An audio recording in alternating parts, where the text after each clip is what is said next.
Sebelumnya, bismillahirrahmanirrahim. Assalamualaikum warahmatullahi wabarakatuh. Yang terhormat Bapak Fatahillah SH MPD selaku dosen pengampu mata kuliah Pancasila dan kepada teman-teman yang telah hadir pada sore hari ini. Puji syukur kehadirat Allah Subhanahu wa taala yang mana telah melimpahkan rahmat dan karunia-Nya sehingga kita semua dapat berkumpul pada sore hari ini. Izin memperkenalkan diri, nama saya Chandra Febri Prabekti dengan nomor induk mahasiswa 059. Di sini saya sebagai moderator jalannya presentasi pada hari ini. Dan tentunya saya tidak sendirian. Di sini saya bersama anggota kelompok saya yaitu Rahma Saifina Putri dengan nomor induk mahasiswa 210, Nabila Alifia Zahra 072, Faisal Nur Ilmi 099, Rafina Anissa Putri 085, Fatimatul Zahra 087, Sheila Aulia Putri 071 dan Aziz Iza Mahendra 068. Baik, yang selanjutnya adalah sesi penayangan video wawancara yang sudah dilakukan oleh kelompok kami.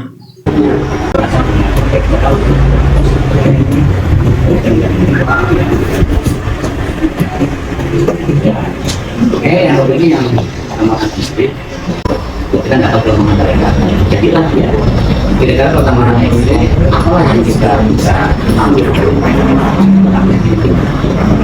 Jadi tidak yang pintar apa tapi bisa bayangkan kalau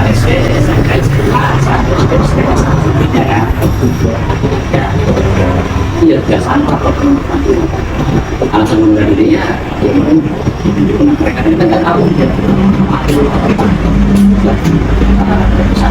sangat sih kedua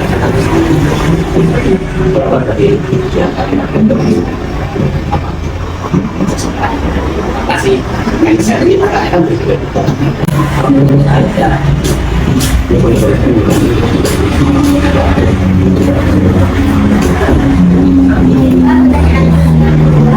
jika kasus tersebut ada di lingkungan sekitar saudara, tindakan apa yang saudara lakukan pada saat kasus itu?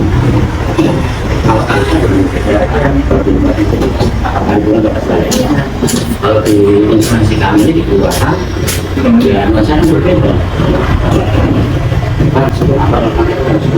Dilarang dia apa? Terus ada tetap yang tidak apa? Dengan cara kita lebih bijaksana ya. Tidak jadi. Tapi nggak orang orang kita. Susahnya apa sih? Hanya di masjid itu paling bahasa. Kita kasih masukan mungkin ya dengan cara bijaksana nggak harus seperti ini banyak orang kan karena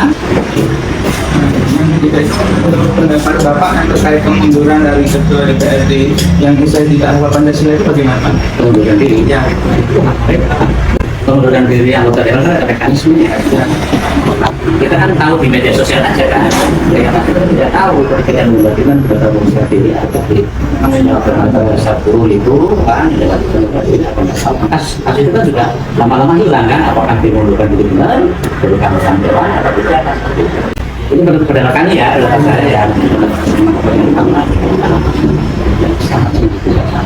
dan itu juga itu kayak tempat di rumahnya atau itu ambil dokternya kan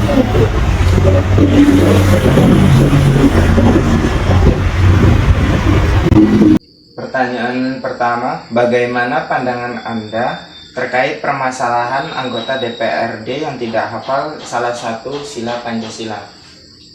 Menurut pandangan saya ya sangat miris sekali sih, yaitu dia seorang anggota dewan kok tidak hafal dengan dasar negara kita yaitu Pancasila. Pertanyaan yang kedua, jika kasus tersebut ada di lingkungan sekitar saudara, Baik, di sini saya sudah bersama dengan salah satu guru di SMA Negeri 1 Negeri Katon. Ia adalah Bapak Kuswoyo SPD. Ya, jadi Bapak Kuswoyo, saya di sini akan mempertanyakan beberapa pertanyaan terkait dengan kasus Ketua DPRD mundur usai tak hafal Pancasila. Yang pertama, bagaimana pendapat Bapak terkait kasus tersebut? iya Saya pun sudah mendengar berita itu di televisi pun sudah kami pernah dengar. Jadi yang pertama, tanggapan saya sebenarnya tidak ada aturan yang mengatakan bahwa anggota DPRD atau ketua DPRD itu harus hafal Pancasila. Hanya seyogianya ketika sudah menjadi pejabat ya harus hafal. Kalau nggak hafal kurang elegan. Oke, seperti itu saja sebenarnya. Terima kasih. Selanjutnya, jika kasus ini terjadi di lingkungan sekitar Bapak, apa tindakan Bapak untuk kelanjutannya, Pak? Iya, jadi mungkin saya akan memberitahu kepada yang bersangkutan agar ya lebih berhati-hati, lebih menghafal bab yang seperti itu pokok, karena sebagai publik, mungkin sebagai pejabat akan menjadi sorotan sekali apabila tidak hafal Pancasila. Jadi mungkin akan saya beritahu, memberikan nasihat supaya lebih menghafal kembali. Untuk yang terakhir, bagaimana pendapat Bapak terkait pengunduran diri dari Ketua DPRD Lumajang? Ya, memang saya mendengar Ketua DPRD Kabupaten Lumajang itu mengundurkan diri. Kalau saya katakan itu hak dia mau mengundurkan diri, mau tidak. Itu saya rasa sebagai bentuk tanggung jawab moral, karena dia sudah merasa ketua DPRD tapi tidak hafal. Sebenarnya karena mungkin malu atau apa. Tetapi saya katakan tidak ada aturan yang mengatakan bahwa ketua atau anggota DPR itu harus menghafal. Hanya memang sebaiknya dan seyogianya serta sepantasnya yang namanya itu harus menghafal Pancasila, termasuk makna yang terkandung di dalamnya. Baik, terima kasih Bapak sudah menyempatkan waktu untuk saya wawancarai. Dan berikut adalah sesi penayangan video dari media online.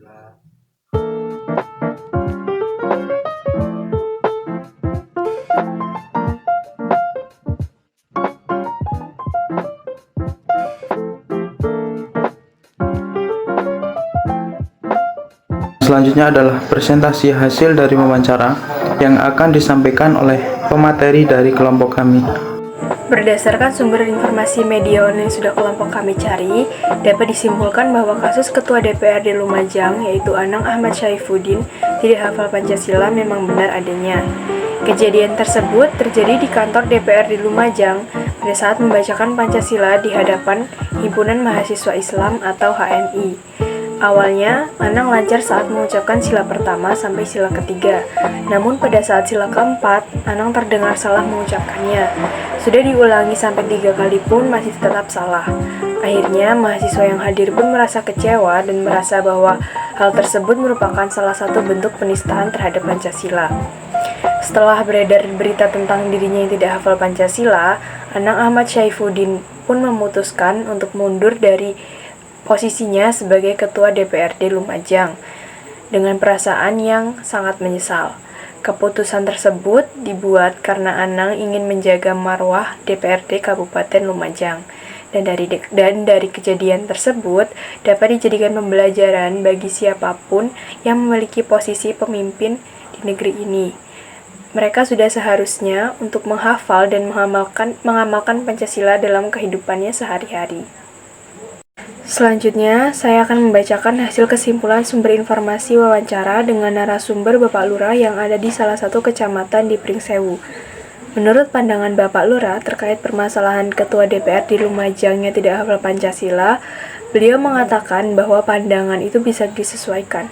Ketika mereka membicarakan salah satu sila yang tidak hafal, beliau memandang alangkah kasihannya tidak hafal, sudah seharusnya dia hafal. Dan jika kasus tersebut ada di lingkungan sekitarnya, menurut dia tindakan yang dapat dilakukan pada saat adanya kasus tersebut, beliau berpendapat bahwa tidak harus langsung mengundurkan diri, karena mengundurkan diri dari anggota dewan ada mekanismenya. Kita hanya tahu di media sosialnya saja, namun kenyataannya kita tidak tahu. Kasus itu juga lama-kelamaan akan menghilang.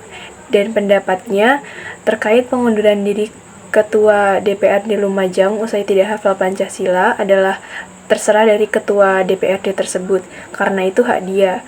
Entah dia mengundurkan diri karena merasa malu atau karena ada yang mempermasalahkannya, tetapi itu semua adalah hak dari calon ketua DPRD. Hasil wawancara yang sudah kelompok kami lakukan kepada Pak Ahmad, yaitu salah satu masyarakat Banyumas, menurut pandangan Pak Ahmad, masyarakat melihatnya sangat miris karena seorang ketua DPRD tidak hafal Pancasila. Apalagi Pancasila itu merupakan dasar negara kita sendiri. Dan jika hal tersebut terjadi di lingkungannya Pak Ahmad, maka ia akan membimbing orang itu agar bisa dan paham tentang dasar negara kita.